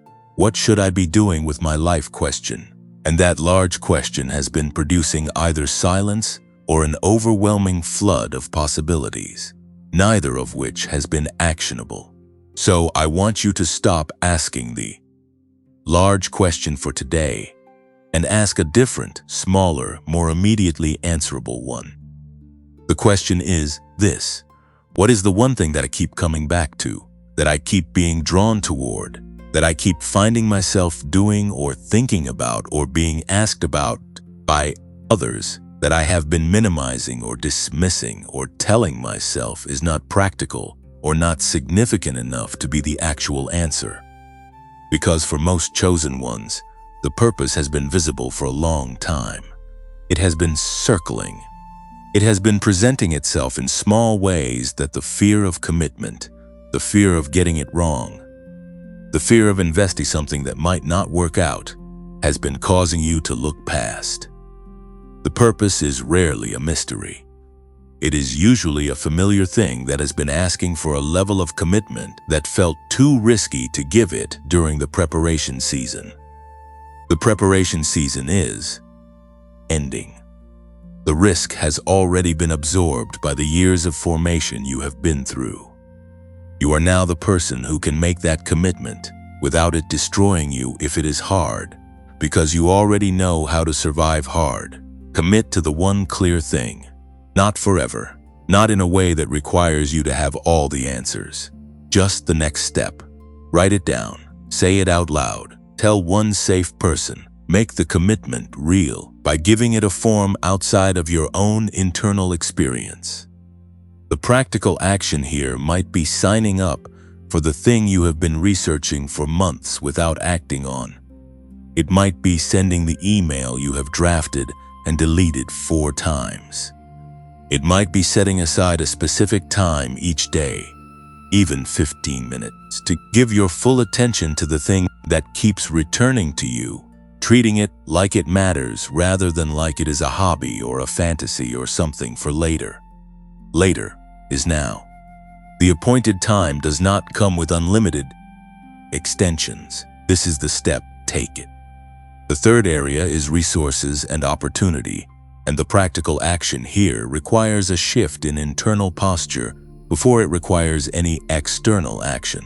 Because the primary thing standing between most chosen ones and the resources that belong to their calling is not a lack of those resources in the world, but a set of internal beliefs about whether they are the kind of person those resources flow toward. Years of scarcity, years of fighting for every gain, years of watching opportunity go to other people build a very specific internal posture. One of bracing, of not counting on things, of assuming the worst-case scenario as a form of self-protection. And that posture, regardless of how understandable its origins are, creates a frequency that is not aligned with the reception of what is coming. The practical action is this. Each morning, before you check your phone, before you begin the management of the day, before you engage with any external demand on your attention, take 3 minutes and do one thing only. Speak out loud, in specific terms, what you are expecting to receive today. Not in vague gratitude language, in specific present tense, confident language. Say, today, I am open to receiving the connection that moves my purpose forward. Today, I am available for the opportunity that has been looking for someone with my specific formation. Today, I expect that what belongs to me will find its way to me, and I will not talk myself out of receiving it when it arrives. This is not magical thinking. This is deliberate neurological priming, the practice of orienting your reticular activating system, the part of your brain that decides what information to surface from the noise of daily experience, toward the things you are expecting rather than the things you are dreading. Do this every morning for 30 days and track what happens. Not in a passive, waiting to be surprised way, but in an active, I am paying attention way. Write down every instance of unexpected connection, every door that opened without you having to force it, every resource that appeared through a channel you did not engineer. You will find, if you do this honestly, that things were always moving toward you, that your old posture of bracing was causing you to miss or dismiss or minimize. The shift is not in your circumstances. It begins in your orientation toward them. There is one more thing I want to say about this practical season, and it is this. Use every tool available to you. The return practice from Part 3 is a tool. The spoken declarations from Part 3 are a tool. The relational inventory from this section is a tool. And the Genius Wave audio that we talked about in Part 4 is a tool. Not a replacement for faith or for the practical actions I have just described, but a complement to them. A way of preparing your brain each morning to operate at the frequency of someone who is in receiving mode rather than survival mode. 7 minutes before you begin your day, before the morning declaration, before the relational intentionality, before the purposeful step. 7 minutes of giving your brain the acoustic environment in which theta gives way to gamma, and the frequency of the chosen one becomes not an occasional experience, but a daily one. These tools work together, and together they create the conditions under which the transformation that has been in preparation for all of these years can begin to express itself in the visible, practical, daily texture of your actual life. The 3 areas are moving, relationships aligning, purpose clarifying, resources flowing, not all at once, not overnight, but consistently, and with a momentum that is going to build in ways that will surprise you if you stay faithful to the small daily actions that are available to you right now. This is not a season for grand gestures. It is a season for consistent faithfulness to the small, clear steps. And the small, clear steps taken by a cycle breaker who has been formed by everything you have been formed by will produce results that look, to everyone watching from the outside, like something remarkable. You will know it was not remarkable. You will know it was simply the harvest of a seed that was planted in the dark years ago, and watered by every faithful morning and every quiet endurance and every decision to keep going when stopping would have been easier. The harvest is not a surprise. It was always coming. It is here now. Receive it. There is something I want to say to you before anything else in this final section, and I want to say it without preamble and without qualification, because it is simply true and it deserves to be said plainly. Thank you. Not a performative thank you, not the kind that gets attached to the end of a transaction as a formality. A genuine, specific, from one human being to another. Thank you for the particular thing you did that most people do not give themselves enough credit for. You showed up. You stayed. You listened all the way through to the end of something that asked you to feel things that are not always comfortable to feel, to look at parts of your journey that are not always easy to look at, to sit with the weight of what the waiting has cost, and to hold it alongside the promise of what is coming. That is not a small thing. That is the thing. The willingness to stay present with the full truth of your own life, without running from the hard parts or bypassing the painful ones, in a rush to get to the hopeful ones. That willingness is one of the rarest and most significant qualities a human being can carry. And you carried it through every section of this message. I want you to know something about the space you are occupying right now, in this moment, at the end of this particular message on this particular day. All across the world, right now, other chosen ones are walking into this exact same message. They are in different time zones and different languages and different seasons of their specific journey. But they are hearing the same words you heard, feeling the same recognition you felt, sitting with the same quality of quiet internal shift that has been moving through you as you listened. You are not alone in this room. You have never been alone in this room. The aloneness of the preparation season was real in its felt experience, profoundly and painfully real, but it was never the full truth. The full truth is that chosen ones are a company, an invisible, scattered, globally distributed company of people who were built differently and who have been walking through their formation seasons without always being able to see each other, but who are, right now, at this moment in history, beginning to converge, beginning to find each other, beginning to recognize in each other the same formation, the same signs, the same quality of endurance that was built by the same quality of fire. You are part of that company. You have always been part of it. And the convergence that is beginning to happen, the moment when the chosen ones stop being isolated and begin to find each other and build together and multiply the impact of what each of them has been formed to carry. That convergence is one of the most significant things happening in this particular season, and you are inside it, not on the outside looking in. Inside, I want to give you one final exercise before we close, and it is perhaps the simplest thing I have asked of you in this entire message, but it carries the most weight. I want you to imagine right now that you are standing at that threshold again.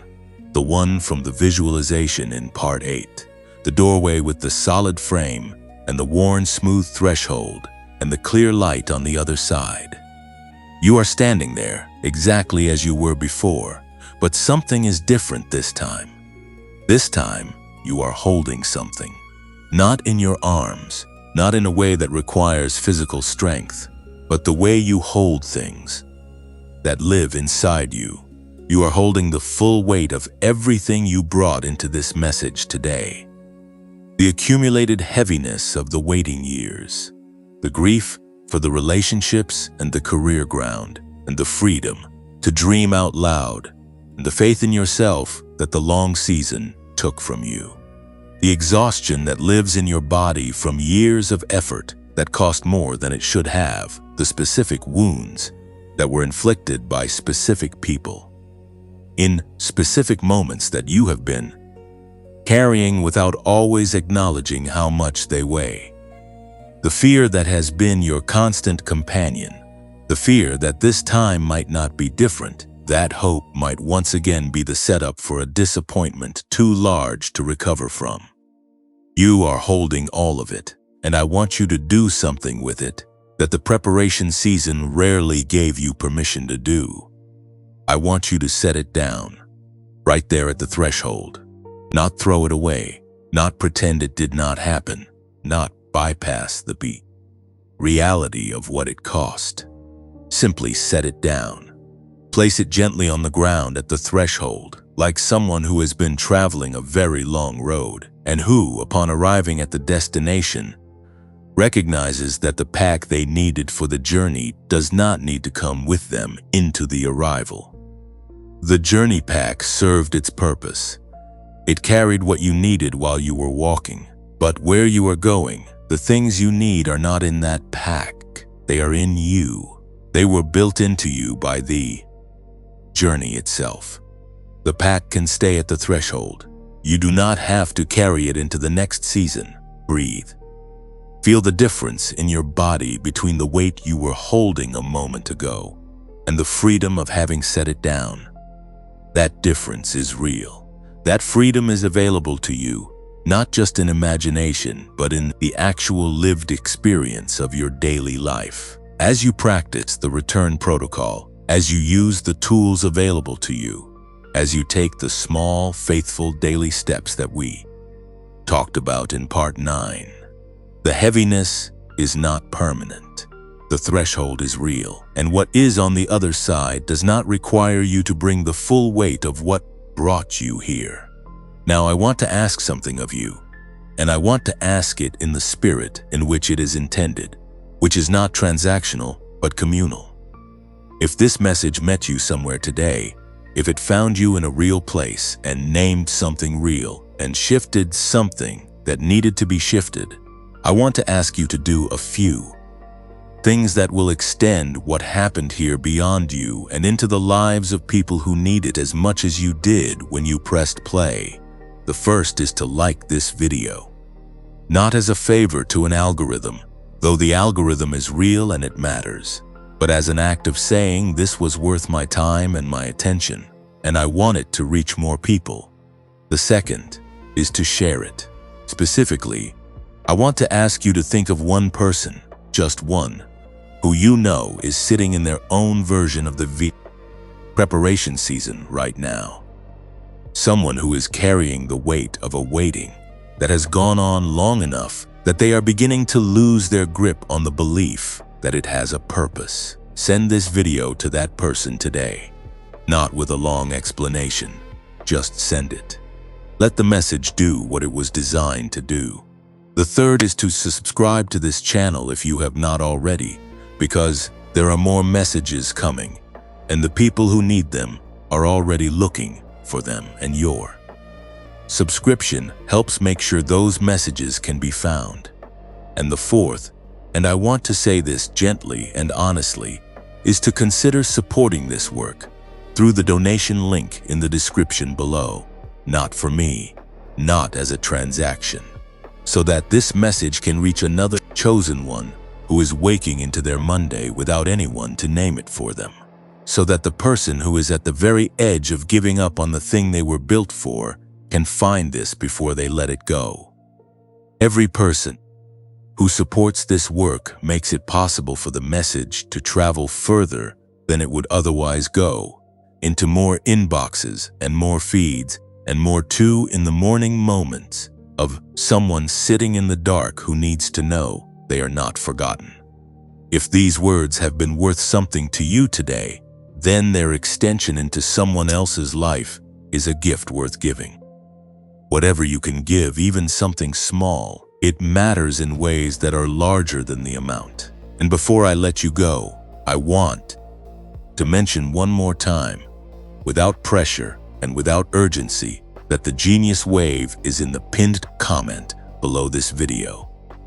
If it met you somewhere in the middle of this message, if the science of it connected with the spiritual experience you have been living, if you felt the resonance between the 7-minute practice and the 7-minute audio that was engineered to make that practice as neurologically powerful as possible, then you already know whether it is a yes for you. And if it is a yes, it is waiting for you in the pinned comment. 90 days, unconditional, no risk. Just the tool, waiting for the person who is ready to use it. You came into this message carrying something. You are leaving it carrying something different, something lighter in the places where the weight has been set down, and something stronger in the places where the formation has been named and honored. The road behind you is finished. The threshold is beneath your feet. The light on the other side is real. And heaven, which has been working in the invisible years with more precision and more love than you have ever been fully able to see, heaven is standing with you now, not eventually. Now, not almost, fully, not in the distance. Right here, at this threshold, on this day, in this moment that was always appointed for exactly this. You passed the ultimate test, chosen one. Not because you were perfect inside it. Not because you never doubted or wavered or sat on the kitchen floor at 3 in the morning wondering if any of it was real. You passed it because you stayed, because you kept going, because the thing inside you that refuses to let go of what heaven placed in you turned out to be stronger than everything that tried to make you let it go. That is the test, and you passed it. And heaven has seen every moment of it. Every silent, faithful morning, every getting back up, every choosing to believe one more day, when one more day was all you had the bandwidth to believe. For heaven stands with you now, openly, completely, without reservation. Walk forward into what has always been yours. You made it to the end of this message, and I do not want to add anything new here, because everything that needed to be said has been said. I just want to leave you with this, a quiet word for the walk home, for the drive back, for the moment when you close this and return to the ordinary texture of your day. Carry the threshold with you, not as a burden, but as a reminder. You are not the person who was still walking the road. You are the person who arrived, and everywhere you go from this moment forward, you go as someone who has been seen, named, formed, and accompanied by something larger than the weight of everything you carried to get here. The blessing that was spoken over you in this message does not expire when the video ends. It travels with you, into your morning, into your work, into your relationships, into the small faithful step you are going to take today toward the thing you were built for. You are blessed in the going, you are held in the arriving, and you are loved fully and specifically and without condition in every moment in between. Go gently, go faithfully, go forward. Heaven goes with you.